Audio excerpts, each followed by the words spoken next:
Mateus capítulo 28, dos versos 18 ao 20. Meus amados irmãos, ao término desta série de mensagens, chegamos ao final dela trazendo justamente esta temática, que é missão da igreja. E quando nós falamos sobre missão da igreja, nós somos levados a várias perguntas. O que a igreja deveria estar fazendo quando se fala de missão? Se por um lado, irmãos, vemos igrejas, por exemplo, igrejas ativistas, com agendas cheias, que cansamos muitas das vezes até de olhar. Por outro lado, vemos outras igrejas que não sabem o que fazer. E aí, meus irmãos, a nossa missão, ela é fazer discípulos ou boas obras? A nossa missão é justiça social ou pregação do Evangelho? No texto que nós iremos ler, em Mateus 28, Jesus, ele nos diz pouca coisa acerca do que realmente é a missão da igreja. E eu convido você a ler junto comigo Mateus 28, do 18 ao 20. Diz assim: Então Jesus aproximou-se deles e disse: Foi-me dada toda a autoridade nos céus e na terra. Portanto, vão e façam discípulos de todas as nações, batizando-os em nome do Pai, do Filho e do Espírito Santo, ensinando-os a obedecer a tudo o que eu lhes ordenei. E eu estarei sempre com vocês até o fim dos tempos. Vamos fazer mais uma oração, meus queridos. Feche seus olhos e oremos ao nosso Deus. Pai de amor e de imensa bondade, nós te louvamos por estarmos em tua casa. E nesta hora, Senhor, estamos aqui para ouvir a tua voz, ouvir a tua palavra. Por isso, Deus, que o Senhor possa nos ajudar, que o Senhor possa me ajudar a passar aquilo que está nas Escrituras, e que o Senhor possa ajudar os teus filhos, para que eles entendam a tua palavra, Deus, e todos nós juntos sejamos edificados nela. Por isso, Deus, pedimos o auxílio do Espírito Santo nesta hora, crendo, Senhor, que tu podes fazer muito mais daquilo que estamos pedindo ou pensando. É assim que oramos, Pai bendito, agradecidos a ti, no nome do teu Filho Jesus Cristo. Amém. Meus irmãos, o texto em que nós lemos, ele nos leva para um momento muito especial, e por que não dizer chave para a missão da igreja. Nós estamos diante aqui da última aparição de Jesus Cristo, antes dele ir assunto aos céus. E é justamente aqui, irmãos, que Jesus ele vai dar aos seus discípulos uma missão final. Jesus vai dar aos seus discípulos algo muito importante. Mas antes de mais nada, percebam no texto que Jesus, ele vai assegurar os seus discípulos das boas novas, dizendo o seguinte: Foi-me dada toda a autoridade nos céus e na terra. Jesus poderia chegar para os seus discípulos e dizer logo qual era a missão. Vocês terão que discipular, vocês terão que ir batizar, fazer discípulos de todas as nações. Jesus não inicia dessa forma. Ele chega para os discípulos e diz: Foi-me dada toda a autoridade nos céus e na terra. Por quê? Era porque, irmãos, a missão que Jesus estava prestes a entregar aos seus discípulos, ela estava baseada exclusiva e totalmente na autoridade dele. Com isso, os discípulos, eles passam a entender que eles não serão enviados a conquistar, e sim, eles serão enviados em nome daquele que já conquistou, ou seja, em nome daquele que reina. Vocês vão, mas vocês vão debaixo da minha autoridade. E aí, irmãos, que missão era essa? Como diz um comentarista, Francis Chan, falando sobre a missão da igreja, ele chega e nos diz que os discípulos deveriam levar a mensagem que Jesus declarou e exemplificou dentro de Jerusalém e em seus arredores e espalhá-la até os confins da terra. Eles deveriam fazer isto. E qual foi a reação dos discípulos? Da mesma forma, irmãos, o que vem à sua mente quando você reflete sobre a missão da igreja? O que você entende quando Jesus te chama para dar continuidade àquilo que ele começou? Jesus, irmãos, já fez a sua parte. Ele cumpriu com a sua missão da obra da salvação. E nós? Como temos encarado isso? A igreja cativante, irmãos, ela tem uma missão. Mas que consiste a missão da igreja? Que é justamente, amados, essa temática que iremos trazer nesta tarde. Ela nos oferece 3 respostas básicas, que está aí no seu boletim. A primeira delas é que a missão da igreja é discipular. Para isso eu irei usar o texto de Colossenses capítulo 3, verso 16, que diz o seguinte: habite ricamente em vocês a palavra de Cristo, ensinem e aconselhem-se uns aos outros com toda a sabedoria, e cantem salmos, hinos e cânticos espirituais com gratidão a Deus em seus corações. Missão da igreja é discipular. Eu gostaria de situar você nesse contexto de Colossenses 3, verso 16. O Evangelho, irmãos, aqui, escrito pelo apóstolo Paulo, foi introduzido por ele baseado em Éfeso. E Paulo, ele escreve aos Colossos justamente para combater o falso ensino que estava sendo introduzido na igreja naquela época, que eram as filosofias e a piedade forçada. E aí o apóstolo Paulo vai e exorta aquela igreja, e diz àquela igreja como ela deveria fazer para combater esses falsos ensinos. Paulo chega, irmãos, e diz para aquela igreja que eles precisavam se relacionar. Se relacionar por meio de quê? Ele chega e diz: ensinem e aconselhem-se uns aos outros. E vejam que o apóstolo, ele não para por aí. Ele chega e diz que isso deve ser feito também com toda a sabedoria, que eles devem cantar salmos, hinos e cânticos espirituais. E eles devem fazer isto sempre agradecidos a Deus por esta tarefa. Eles devem ter um espírito de gratidão. Mas observem, meus queridos, que Paulo inicia dizendo: habite ricamente em vocês a palavra de Cristo. Por que Paulo diz isso?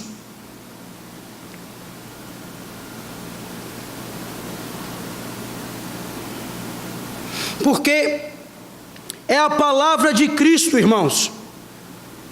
É toda a Escritura que é a peça central para o discipulado.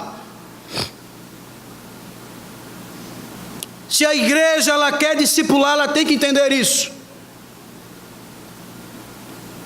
Ela tem que entender que a Escritura ela é o centro, que a Escritura é a peça central. E de maneira específica, irmãos, Paulo ele está admoestando os seus irmãos do que eles deveriam estar fazendo. Eles devem entender que, devido à função de crentes, eles não podem esquecer dessa função, discipular. Para entendermos melhor, Paulo está dizendo basicamente: se a palavra de Cristo habitar entre vocês ricamente, então em toda sabedoria vocês devem admoestar e ensinar uns aos outros. Por isso, irmãos, que o discipulado se encaixa perfeitamente aqui, porque na primeira parte do verso, Paulo fala do que é o discípulo. E o que é o discípulo? O discípulo, irmãos, é aquele que é a habitação da palavra de Deus. Este é o discípulo. E na segunda, Paulo traz o que é discipular, que é justamente ensinar e admoestar.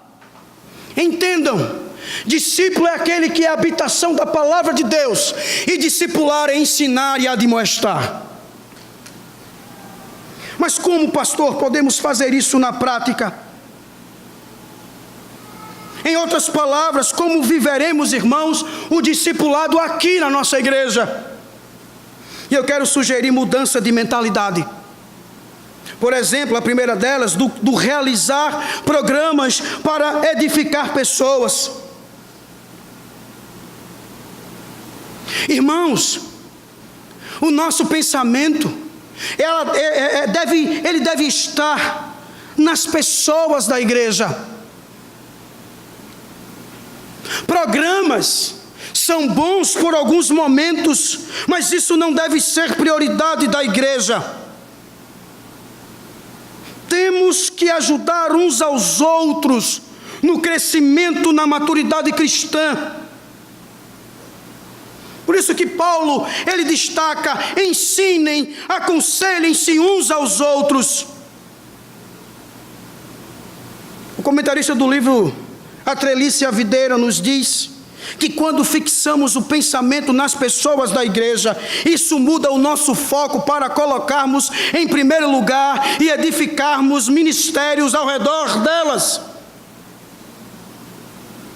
Eu repito, irmãos, programas são bons em alguns momentos, mas pessoas são prioridades.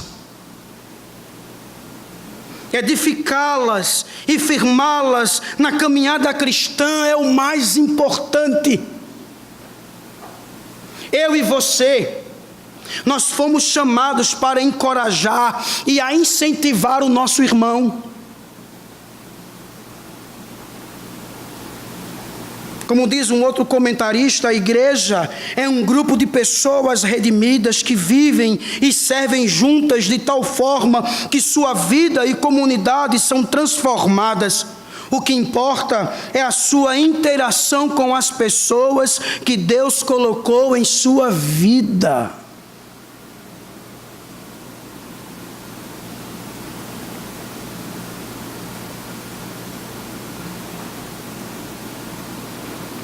Uma outra mudança, irmãos, é do realizar eventos para treinar pessoas.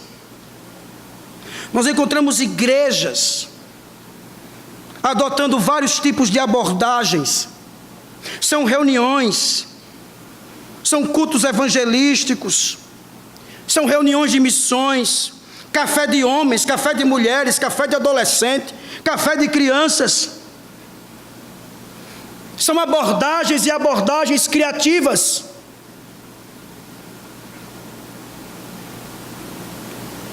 Essas abordagens, elas são condenáveis? Claro que não. Agora, se nós quisermos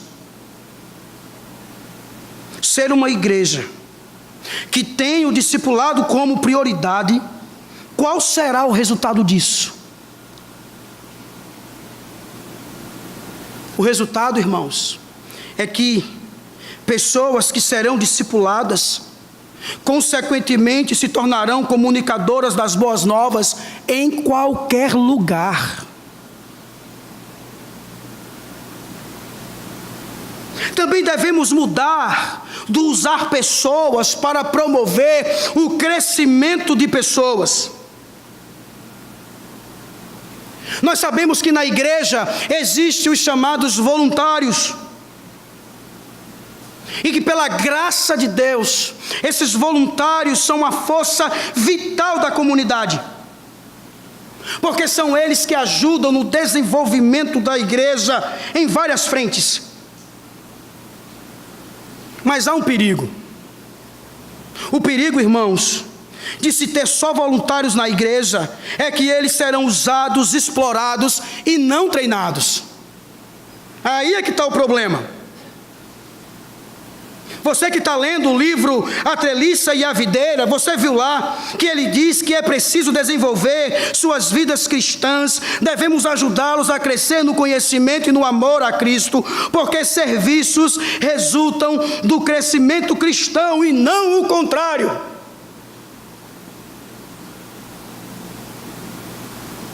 Deu para entender? O serviço cristão é resultado do crescimento.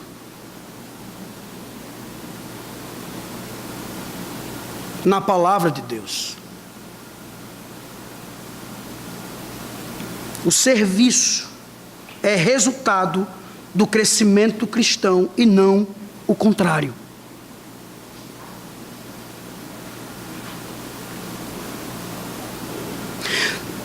Uma outra mudança, irmãos, que precisamos ter é do focalizar-se em pressões imediatas para o objetivar a expansão de longo prazo. O que eu quero dizer com isso? É que os programas ministeriais nos consomem bastante. Muitas das vezes estamos substituindo o que é importante pelo urgente. Somos levados a cuidar primeiramente das nossas agendas, do aqui e agora. Mas nós precisamos entender que esse trabalho de discipulado, que é a missão da igreja, requer tempo. E o nosso objetivo com isso é o quê? É a longo prazo. Nós precisamos entender que quando nós tomarmos uma posição de discipular o outro, o resultado virá, mas não de maneira imediata e urgente. Precisamos mudar isso. Precisamos mudar, irmãos, do engajar-se em administração para engajar-se em ministério. Eu concordo que a igreja, ela precisa de bons administradores responsáveis pelos recursos que a ela é confiada. Há trabalho, irmãos, de administração que deve ser feito. Mas nós temos que ter cuidado para que o discipulado não venha enfraquecer. Por isso, meus irmãos, vem aquela pergunta: quantas horas por semana os pastores, os líderes, têm seu tempo consumido por reuniões administrativas, reuniões de comissões, de organização de programas e outras coisas? Meus queridos, os pastores e os líderes, eles poderiam ser aliviados de parte da sobrecarga administrativa para que pudessem dedicar tempo ao treinamento de 1 ou 2 novos líderes.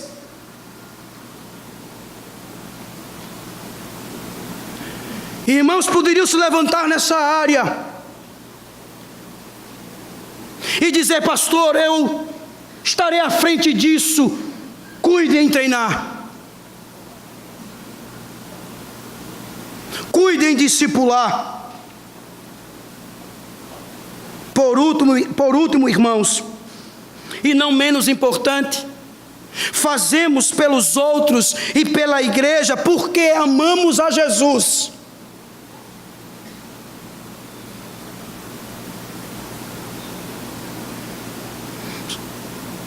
Se há uma razão para fazer qualquer coisa pela igreja e nela,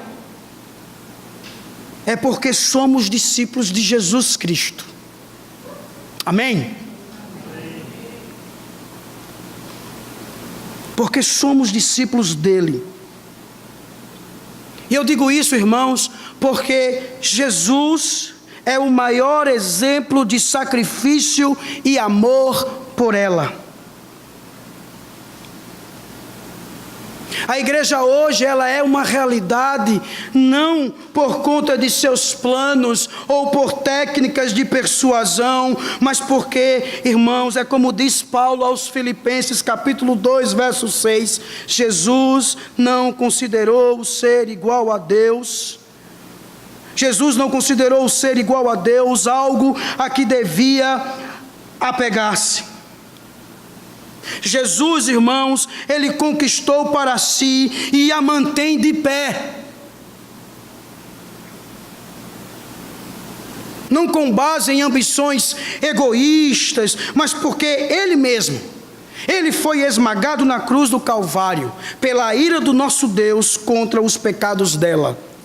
Então a igreja, irmãos, hoje ela é uma realidade por causa de Jesus.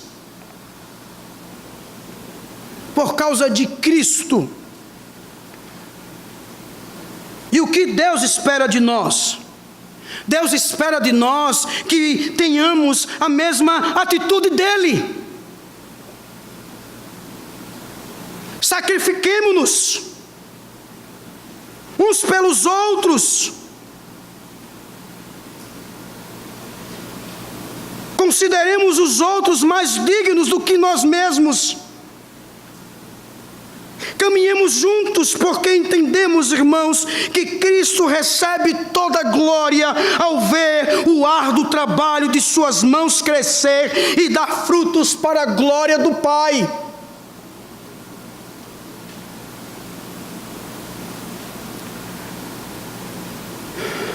Deus espera de nós isso. A mesma atitude que Cristo teve pela sua igreja. Deus espera a mesma atitude que Ele teve por mim e por você, que eu tenha pelo meu irmão. Em que consiste, irmãos, a missão da igreja? Depois da resposta inicial, vem agora a segunda. Que a missão da igreja, ela é o que? Evangelizar.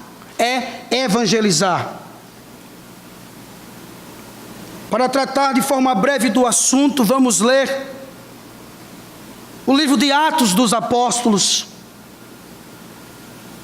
Em Atos capítulo 1, verso 8, por exemplo, irmãos, nós encontramos aqui a promessa da evangelização. O próprio Senhor Jesus disse aos seus discípulos: vocês receberão poder quando o Espírito Santo descer sobre vocês, e então vocês serão minhas testemunhas em Jerusalém, em toda a Judeia e Samaria e até os confins da terra.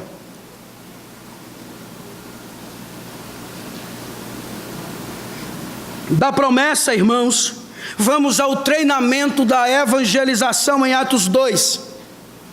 Lucas nos conta no verso 42 do capítulo 2 de Atos, que os primeiros cristãos se dedicavam ao ensino dos apóstolos e à comunhão, ao partir do pão e às orações. E o interessante é que antes mesmo deles saírem ao mundo para evangelizar, enquanto louvavam a Deus, eles já contavam com a simpatia de todo o povo à sua volta. E no verso 47 do capítulo 2 de Atos, diz que o Senhor já acrescentava à igreja os que iam sendo salvos. Mas eles, os cristãos, eles não apenas estudavam aos pés dos apóstolos. Observamos também aqui que eles oravam. Oravam pelo quê? Depois de libertos da prisão, os apóstolos Pedro e João, irmãos, se encontram com a igreja e juntos todos oram. Porque em Atos 4, verso 29 nos diz: agora, Senhor, considera as ameaças deles e capacita os teus servos para anunciarem a tua palavra corajosamente. Por um lado, irmãos, os servos do Senhor pediam: Senhor, veja que os líderes religiosos de Jerusalém estão fazendo para impedir a pregação do Evangelho. Por outro, eles pediam: enche-nos, Senhor, de ousadia, enche-nos, Senhor, de intrepidez, para que possamos pregar o Evangelho, mesmo sabendo que é perigoso e pode nos custar a vida, mas nos enche, nos capacita. E assim, irmãos, os cristãos passaram a viver os primeiros dias em Jerusalém. Eles primeiramente ouviram a promessa, depois eles receberam treinamento ao estudarem a palavra e oraram juntos. Mas e a evangelização, onde ela está? Ela, irmãos, ela vai... A gente pensa que ela demorou, mas os apóstolos e uns poucos ajudantes parecem ter feito o primeiro trabalho de evangelização. Mas isso não podia ficar assim.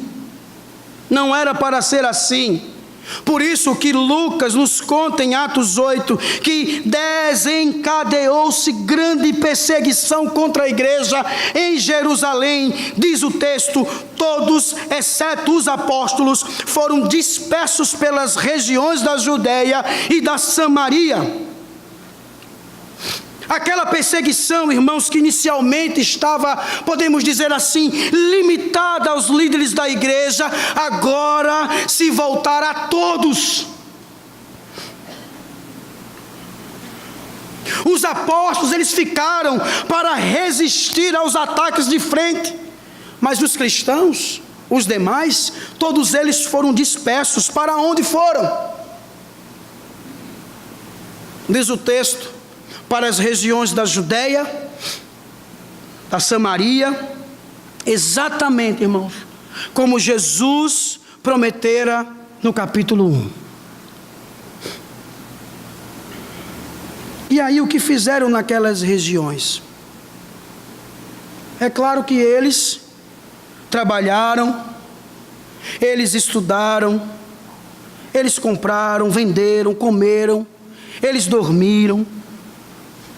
No entanto, irmãos, é preciso dizer que eles fizeram muito mais. De acordo com o verso 4 do capítulo 8 de Atos, eles pregavam a palavra por onde quer que fossem. O que começou com os apóstolos em Jerusalém agora se desenvolvia para o mundo através da pregação dos cristãos. Eles assumiram, irmãos, a missão da igreja de pregar o Evangelho de Cristo para a salvação dos pecadores e para a glória de Deus.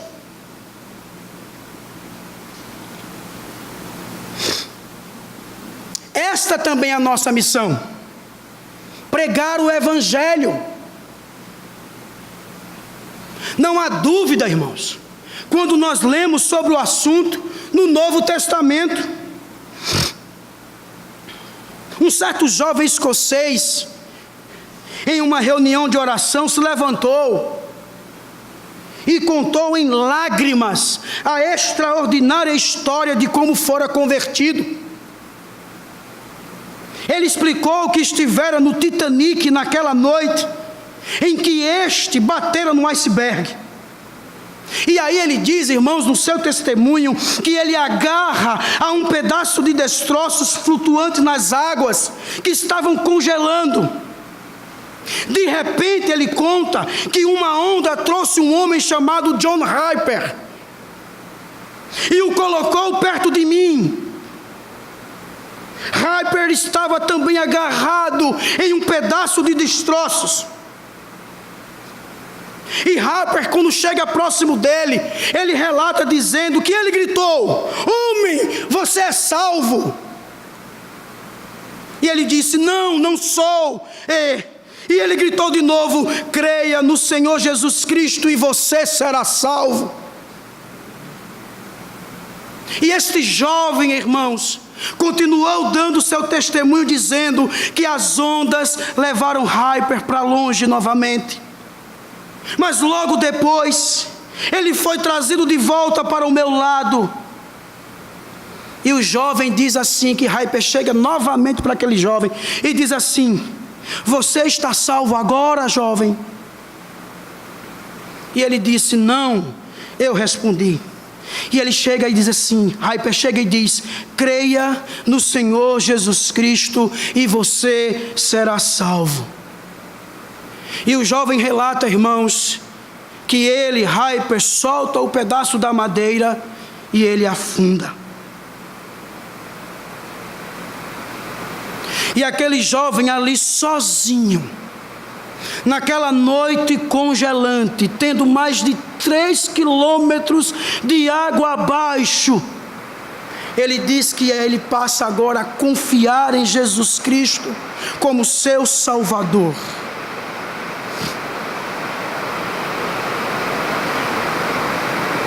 Irmãos, a missão de evangelizar deve estar sempre presente nas nossas vidas.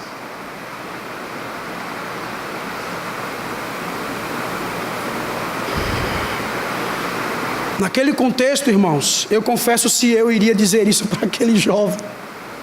Não sei se eu iria dizer isso. Mas John Harper, ele entendeu perfeitamente a sua missão. Ele entendeu perfeitamente a missão da igreja. Irmão, pregue o evangelho. Não importa onde você esteja. Não importa o momento que você esteja passando. A situação, seja lá o que for. Pregue o evangelho. Não perca oportunidade. Fale de Jesus. Essa é a sua missão. Mas tratando, irmãos, da nossa realidade, precisamos perguntar: como pregaremos o evangelho enquanto Igreja Presbiteriana Bairro dos Estados? Como os nossos membros devem se envolver com a evangelização? Dentro da nossa realidade, sabendo que a prioridade é a evangelização nas nossas vidas, que a evangelização é missão da igreja, sejamos, irmãos, conversadores intencionais. E por conversadores intencionais, eu quero que vocês entendam, gostem de conversar sobre tudo com as pessoas. Se você quer evangelizar, seja um iniciador de boas conversas, esteja aberto para conversas. Agora seja intencional, porque toda conversa que se inicia deve chegar ao evangelho. está conversando sobre um filme, sobre uma série, sobre um jogo de futebol, joia. Mas seja intencional, que chegue no Evangelho, que você pregue o Evangelho.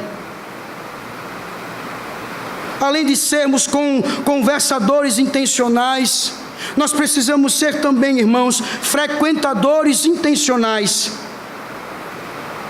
E com a expressão, eu estou pensando em irmos aos mesmos lugares sempre, de maneira que com o passar do tempo, eu e você venhamos conhecer as pessoas e venhamos chamá-la pelo nome. E assim estaremos abrindo a oportunidade para conversarmos sobre o Evangelho. Eu sei que você tenha como ir a mais de um restaurante, por exemplo, mas por que não, pela causa do Evangelho, frequentar um com mais regularidade, a fim de conhecer aquelas pessoas? Por isso, além de conversadores intencionais, seja também um frequentador intencional. Entre nos lugares, converse com as pessoas. Naquela padaria que você vai sempre, conheça aquela menina que fica na bancada lá, no balcão. Conheça o caixa do supermercado. E ali, com o tempo, você venha pregar o Evangelho àquelas pessoas. Uma outra dica para quem quer cumprir a missão da evangelização é simplesmente falar com os não cristãos sobre a Igreja de Cristo. Nem sempre, irmãos, numa conversa nós vamos diretamente para o Evangelho, mas podemos começar pelo povo do Evangelho. Seria interessante perguntarmos àquelas pessoas: olha, o que você faz aos fins de semana?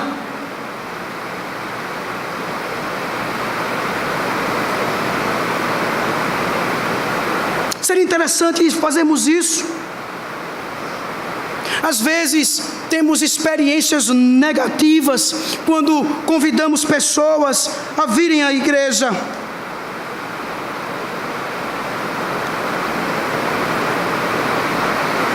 Mas, irmãos, nós podemos ministrar muitas bênçãos quando falamos acerca do povo de Deus, quando falamos sobre a igreja do Senhor.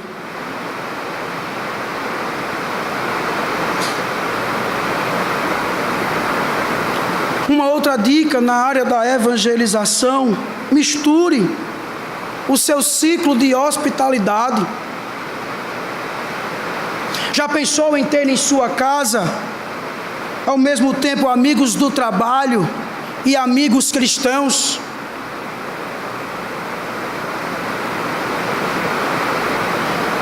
Por que você não chama um amigo cristão para lhe ajudar na obra da evangelização? Aproxime bons amigos, queridos, que você tem feito na escola, na universidade, no trabalho. Mas será que eles vão ficar envergonhados? O que é que eles vão achar? Irmão, não se preocupe. Deus, Ele vai à frente, porque o resultado está nas mãos do Senhor.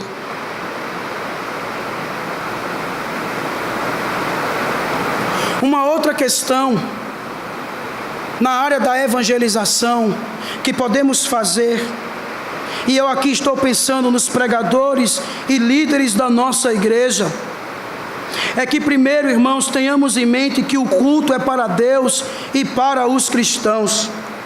E eu quero explicar isso.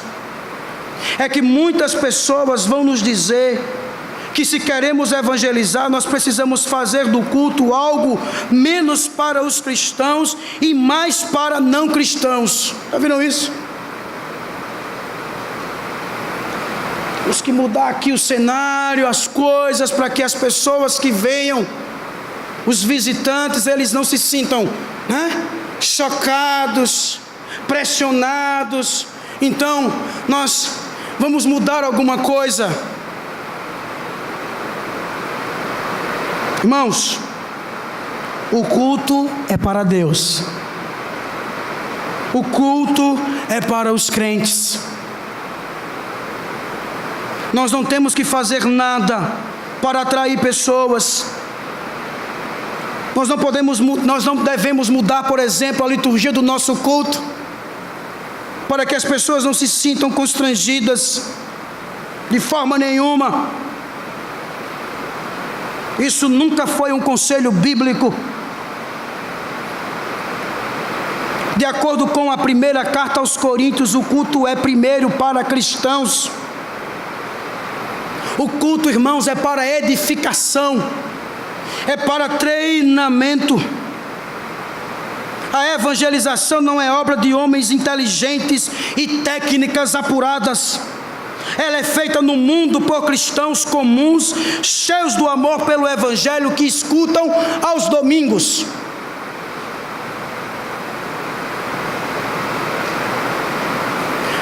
Eu não estou aqui dizendo, irmãos, que nós não devemos pensar na presença de não cristãos entre nós. Eles devem vir, serão sempre bem-vindos, e faremos de tudo para que entendam a mensagem do Evangelho. Só não faremos deles, como também não faremos de nós mesmos, o fim do culto. Este é e sempre será Deus, a sua glória, o seu poder, a sua salvação e a nossa alegria. Ainda pensando nos líderes, tenhamos uma política de livre mercado quanto à evangelização. Ou seja, as pessoas não precisam fazê-lo sempre conosco ou somente onde estamos.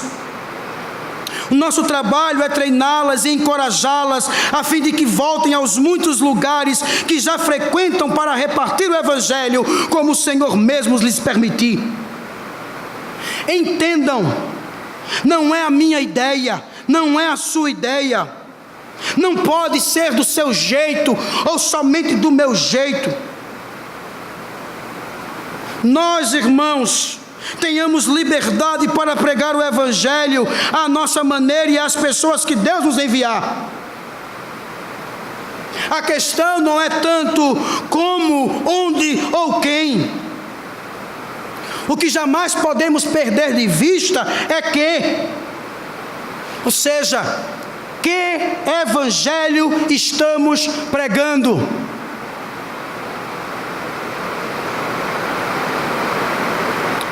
A missão da igreja, que é a evangelização, só pode acontecer quando é pregado o verdadeiro Evangelho, que é poder de Deus para a salvação de todo aquele que crê. Em que consiste a missão da igreja? A missão da igreja consiste em discipular cristãos, pregar o Evangelho aos não cristãos e, por fim, irmãos, a missão da igreja é plantar igrejas. Não encontramos nenhum mandamento assim explícito na Escritura como plantar igrejas ao redor do mundo. O que encontramos na Escritura é um desdobramento ou uma consequência da proclamação fiel do Evangelho. O povo de Deus, irmãos, ele é reunido e igrejas nascem. Paulo, por exemplo, ele não foi apenas um grande pregador do Evangelho, ele foi também um grande plantador e um grande treinador para a glória de Deus. Isso fica muito claro, irmãos, quando escrevendo aos seus filhos na fé, tanto Timóteo como a Tito, o apóstolo lhes pede que fiquem nas igrejas plantadas em Éfeso e em Creta, com o propósito de cuidar delas. Você vai ver isso em 1 Timóteo capítulo 1, verso 3, e em Tito capítulo 1, verso 5. Esse é o modelo apresentado em todo o Novo Testamento. E ele é descrito de forma bastante especial no capítulo 15 de Romanos. Abra sua Bíblia no capítulo 15 de Romanos. Leiamos os versos 23, 24 e 30. Olha o que o apóstolo registra. Ele diz: mas agora, não havendo nestas regiões nenhum lugar em que precise trabalhar, visto que há muitos anos anseio vê-los, planejo fazê-lo quando for à Espanha. Espero visitá-los de passagem e dar-lhes a oportunidade de me ajudarem em minha viagem para lá. Recomendo-lhes, irmãos, por nosso Senhor Jesus Cristo e pelo amor do Espírito, que se unam a mim em minha luta, orando a Deus em meu favor. Depois de Paulo plantar igrejas, necessidades estratégicas que continuaram o trabalho, Paulo, irmãos, está pronto agora para enfrentar mais um desafio por causa de Jesus. Qual era o desafio? A Espanha. Antes, porém, ele iria passar em Roma para rever os seus irmãos, esperando ali principalmente contar com a contribuição deles em favor do seu projeto, através de recursos e com o suporte espiritual em oração.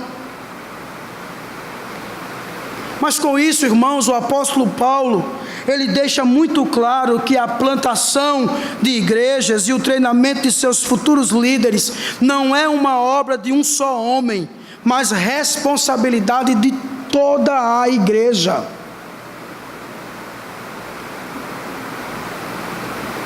A missão da igreja é também plantar novas igrejas. E é responsabilidade de todos nós plantarmos igrejas. Não é só do pastor, é de todos nós. Mas como faremos isso? Como a nossa igreja, e eu falo da nossa igreja, se envolverá com a missão de plantar novas igrejas? Eu trago 3 caminhos que precisamos tomar. O primeiro deles é o treinamento. Nossa igreja, irmãos, a IPBE, ela existe para treinar novos plantadores de igrejas.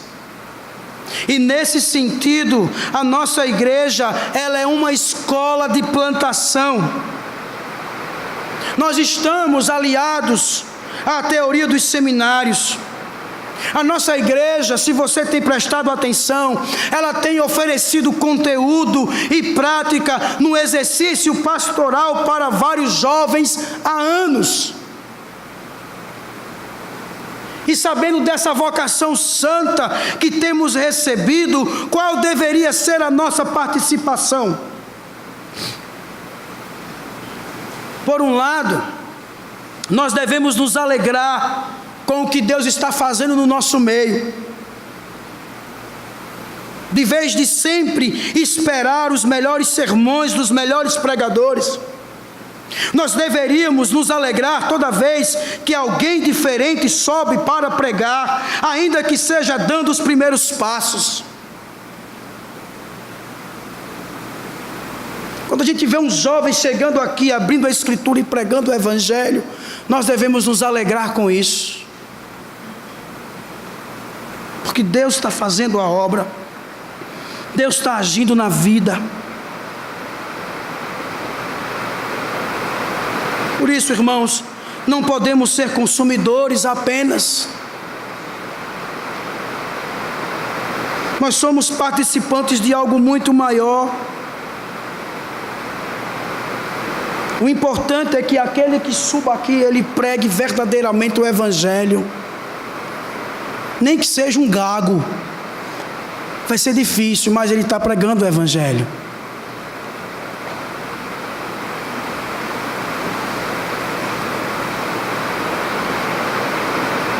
Essa deve ser a nossa postura.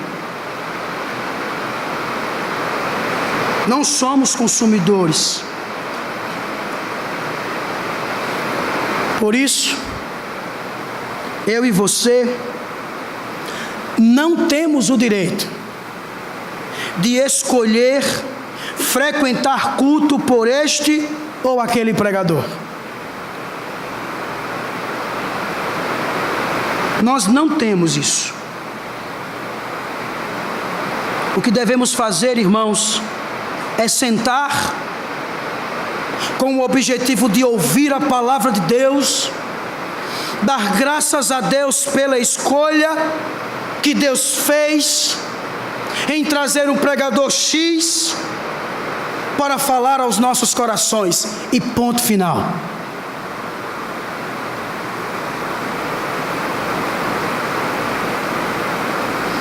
Por outro lado, nós devemos apoiar os plantadores em treinamento. Você vai participar orando por eles e com eles. Você vai torcer por eles. Você tem que separar tempo nas suas agendas para conhecer, para ajudar esses irmãos que estão se integrando à causa de plantação de igreja. Um outro caminho que a nossa igreja tem tomado para cumprir esta missão é o envio de plantadores. Em algumas igrejas, irmãos, o treinamento de líderes serve apenas à causa local. Líderes são treinados para servir a igreja, que não é o nosso caso. Alguns bons obreiros, irmãos, têm escolhido ficar aqui. Muitos outros bons obreiros escolheram ir. E assim é que tem que ser. Um bom obreiro nosso se foi, Levi. É assim que tem que ser. Nós o treinamos, nós o ensinamos, a igreja ensinou. Mas Deus pegou o seu servo e o enviou. Louvado seja Deus. É assim que tem que ser. Nossa missão, irmãos, não diz respeito apenas ao crescimento numérico da igreja local. A nossa missão tem a ver com o crescimento do evangelho no mundo. Se nós treinamos, se nós enviamos plantadores a outros lugares, a nossa igreja local pode ou não pode crescer em números, mas o evangelho avançará por meio destes novos pregadores do evangelho. E o que isso significa na prática? Que na nossa igreja, o crescimento horizontal do evangelho será mais importante do que o crescimento vertical da igreja.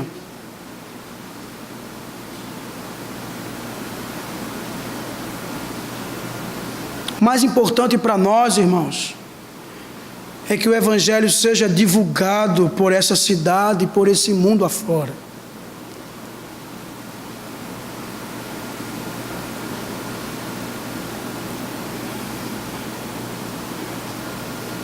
Porque quando estivermos prontos, e Deus assim deseja fazer conosco, a nossa igreja ela será repartida para dar lugar a novas igrejas.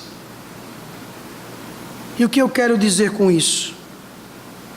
É que nós não temos a pretensão de reunir milhares e milhares de pessoas em um único local, nem mesmo em vários locais com o mesmo nome ou marca. Nós não queremos igrejinhas e PBEs ali, não.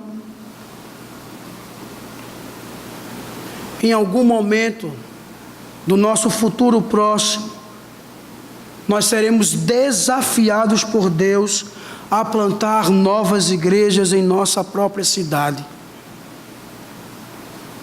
E aí vem a pergunta: estaremos prontos? Teremos pastores plantadores?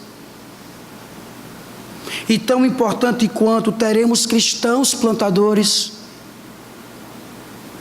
Estaremos dispostos para isso? pense no belo testemunho contracultural que daremos ao mundo. Nós não queremos ser uma igreja grande, ou uma grande igreja, um grande negócio. Nós não queremos crescer apenas para cima, nós queremos crescer para os lados, a fim de alcançar a cidade com o Evangelho de Jesus. Porque assim, irmãos, nós estaremos dando oportunidade aos cristãos de se engajarem de forma direta com a causa da plantação de igrejas. E assim levando o Evangelho a outros pontos da cidade, onde vivem milhares de pessoas que também carecem da pregação.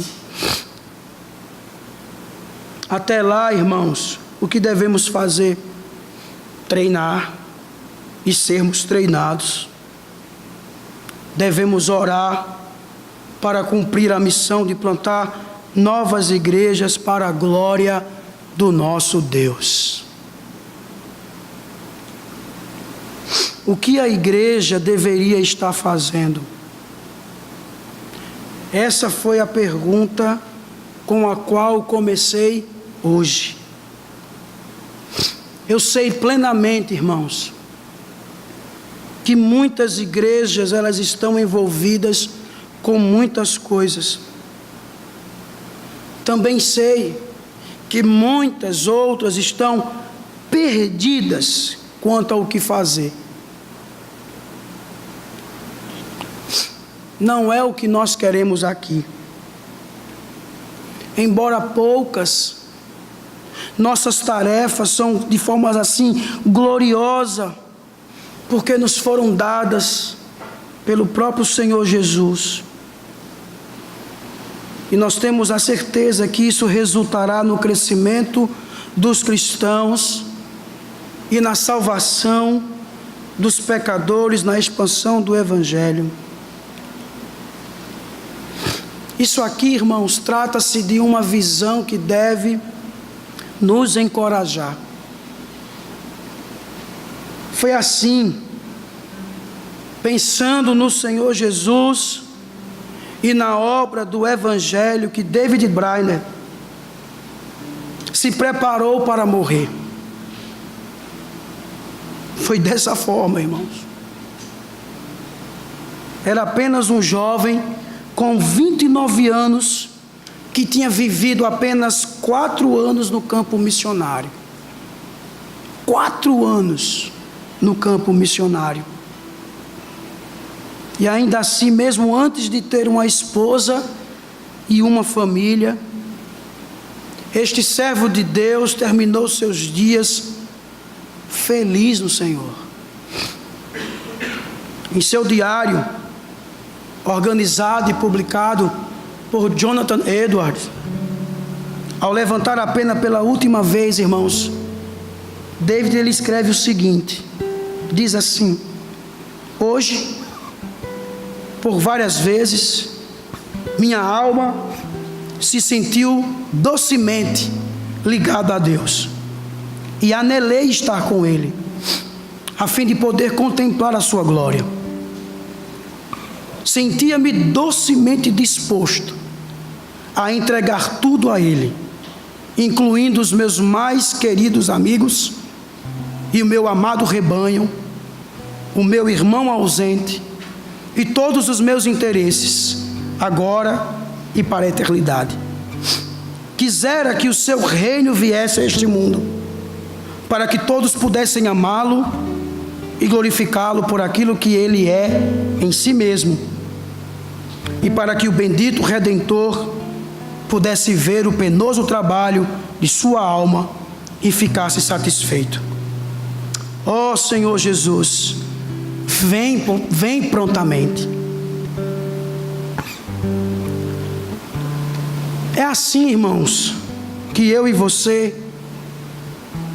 terminaremos também a nossa jornada aqui, que cumprimos a missão. Estaremos prontos, meus queridos, para encontrar o nosso Senhor Jesus.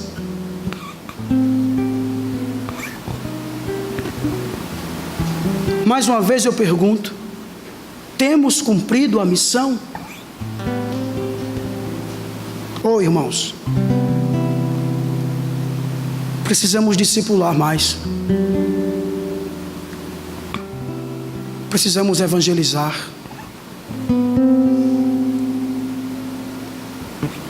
Temos que plantar igrejas. Temos que espalhar esse evangelho. Que Deus possa nos ajudar, meus irmãos. Que o Senhor, Ele possa assim nos despertar. Que Deus possa nos movimentar ao envolvimento com as poucas, mas importantes obras da nossa missão. Pense nisso. Tenham cumprido a missão. Que Deus nos abençoe, irmãos. Louvemos o seu santo nome nesta hora. Fiquemos de pé.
Senhor, nós te louvamos